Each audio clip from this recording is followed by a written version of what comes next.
Hi, my name's Cullen. I am the co-founder of a company called Lunch. We're building payments networks in traditionally offline legacy verticals, starting with education. With that, Colin, how did you learn about VITALIZE Angels in the first place? Yeah, actually, so we got connected to Caroline at VITALIZE through Jenny at Mac Venture Capital, and they had been following some of the stuff we were building and wanted to introduce us to Caroline, and then initially had a really great conversation, and then got connected with Gail and the team. And that's where we learned about VITALIZE Angels. We were a really, really young company, maybe a couple months old at that point. And it was one of those things. I think VITALIZE is probably pretty good at finding some of these early stage companies. And they have, a bunch of, multi-stage solutions, whether it is the angel network, whether it's their full investment fund or anything else. So they were quick to find us probably before a lot of other people heard about us. We have a bit of a different model, obviously with VITALIZE Angels and leveraging crowdfunding in the back end to pull us off to allow non-accredited to join. I'm curious from your perspective, like why did you decide ultimately to work with us at VITALIZE Angels? I think we just saw sort of, from the early diligence process, from the early questions, we really saw that VITALIZE was going to be hands-on in a very good way. They were doing their homework.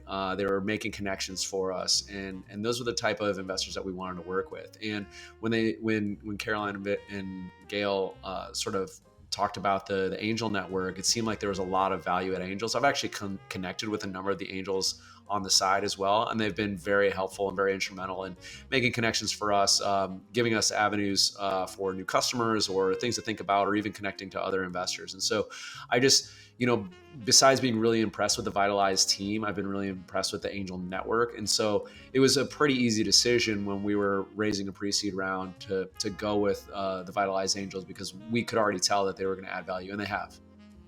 To that point, so it's a little bit different process for founders going through the angel community. It's not the same maybe as a normal process. Just take us to more of that due diligence process that you went through with VITALIZE Angels for Lunch.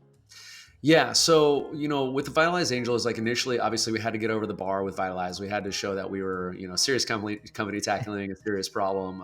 And our backgrounds were, sort of adept to tackle the problem that we were bringing. And that got us sort of into the VITALIZE Angel Network. And then when we did the pitch, a lot of great questions from the angel network on the pitch. And I kind of consider that part of diligence, right? So when everyone hears you do the pitch and then they have a bunch of questions, we could answer those in real time. And then we did a follow-up. There was a number of questions that people still had and wanted answered. And so that part of the diligence was fairly easy, right? Like it was an asynchronous Q&A. We got a list of questions. We answered those. And then as it got further down the line, the people that raised their hand and said they were interested in investing, then we started doing the deal closing things, like, getting all of like your board documents and everything in order onto the WeFunder platform.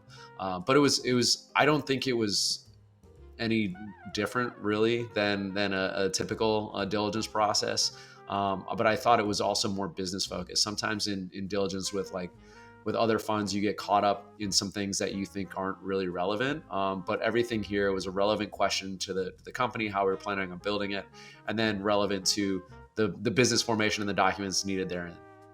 With that too, so our process is a little bit longer because of crowdfunding. So for founders who aren't familiar, sometimes they are curious about this. Just for your perspective, so that was a diligence in terms of like obviously working with our team and getting the questions and all of that. It's a little bit longer process, but you still went through it. You still did it. Take us through just that side of it with WeFunder. The Form C you have to fill out. You have to wait a couple weeks, and like you were still willing to do that. Like just take me through why you were, and like for other founders out there who are curious about that process and really not sure because it's more of a black box of sorts. Just take us through that side of it too from your perspective. Yeah, I think we considered it all part of the process, right? So it wasn't like we were having this impending close. We were raising on a safe. And so Yeah. we were, we'd already gotten sort of a lead investor for the pre-seed round, and then we were, gathering, other angels and other investment funds. So there was no real time pressure for us, and the fact that it took a few weeks to close, like it wasn't like a few weeks of like solid work on closing the diligence. It was literally like, hey, answer this email or supply this document, and then you wait for a little bit while someone reviews it, and then they might have one other question or ask for an additional document. That's not a big deal to us, especially as we were having all these other conversations with other investors and things like that. And so it didn't feel like it might initially look, when you look at the WeFunder list of like, here's all the things that you need to do, it might seem a little bit daunting, but like when you do it, it's broken up, and every time it's like 5 to 10 minutes on something, and then you wait for the next round of questions or the next round of forms that you need to fill out. It's really not that big of a deal. With that too, so you mentioned a little bit about the process in the diligence phase, working with our team here at VITALIZE. Just take us through after. So obviously the investment's been made. It's been a little bit of time now. What's been the process after, just in terms of what your experience has been with the team so far? Our experience with VITALIZE has been great. Like, really, VITALIZE considers us a portfolio company, even though we are from the angel fund. And so Yeah. we have all of the sort of the assets and the attributes of VITALIZE network like available to us. And so obviously, Justin, like, you're building a founder community. I would never have had access to that had I not known about VITALIZE. We have had, customer connections. We've had other investor intros. But VITALIZE has like a bunch of a bunch of different things that they do, and like we've just been brought into that whole thing. And so the other great part about that is that gives us a relationship with VITALIZE. We understand how the larger fund is going to work if we are able to move forward with them. And so it's really, really great because you just feel like you're part of the VITALIZE portfolio just by virtue of being in the angel network. And I think that's really unique from angel syndicates, right? Normally an angel syndicate is, it's money, that's it, right? And Yeah, yeah. then maybe you have some connections out of that, but mostly angel syndicates are just like people that want to invest, and that's it. But with VITALIZE Angels, it was like you were part of a fund, and that's been really instrumental for us because I lean on the team members at VITALIZE for investment advice, business building advice. I was actually speaking with Gail. We were trading emails this morning, and so it's really as a way to step into more traditional, investment funds. Like VITALIZE Angels is a really good way for us to do that. We're obviously always trying to improve, and no fund is perfect. No angel group is perfect. Anything in terms of what VITALIZE Angels could do better, what we could improve upon the process, just anything from your perspective, we just value that highly.